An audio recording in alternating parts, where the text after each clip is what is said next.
For more on how this impacts countries, specifically the Philippines, I'm joined by Dr. Andrew Mason in Hawaii. He's a senior fellow at the East-West Center and a professor of economics at the University of Hawaii.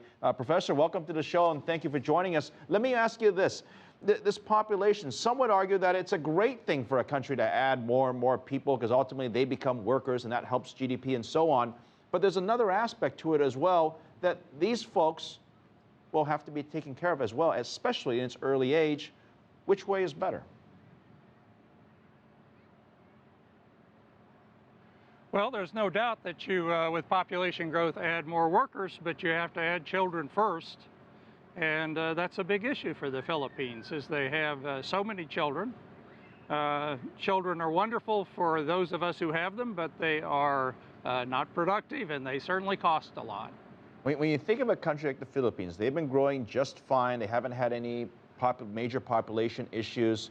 For them, does it make sense just to continue, as that gentleman that was speaking earlier said, that they wanted more people being born because it would take care of more of the elderly folks later on in that age? That's one of the strategies. Does that make sense? Well, okay, so I think the aging issue is further down the road, and that's something that we should talk about a bit. But right now, what's happening in the Philippines is they're not getting the same kinds of benefits that other countries in Southeast Asia are receiving. So in Thailand and Indonesia and even in Vietnam, the number of workers is growing a lot faster than the population. That's less true in the Philippines, and so they're not getting that boost to economic growth.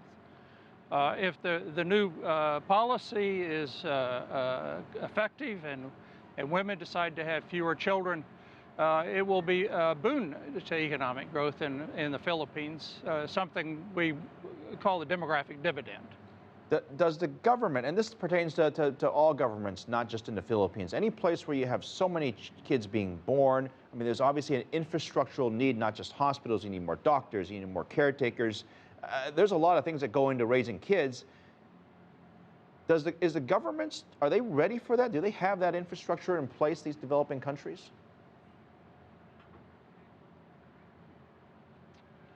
Well, a lot of countries like the Philippines have been dealing with large child populations for a while, and so parents have, and so I think that they are trying to do their best.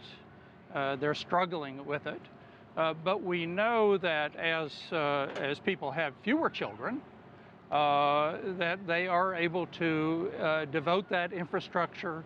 Both the government, but also families, are able to devote more resources to each child.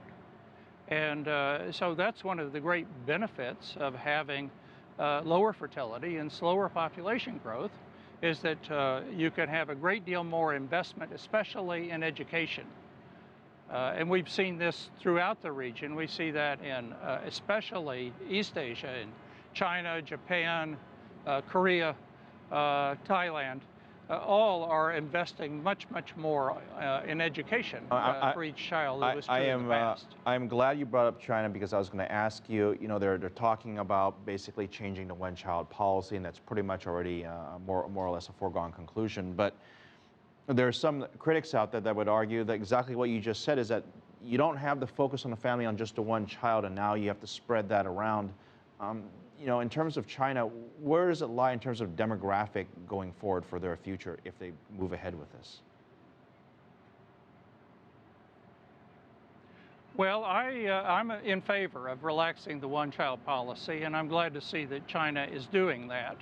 The fertility rate now is about 1.5 births per woman, and I think China would benefit from somewhat higher fertility.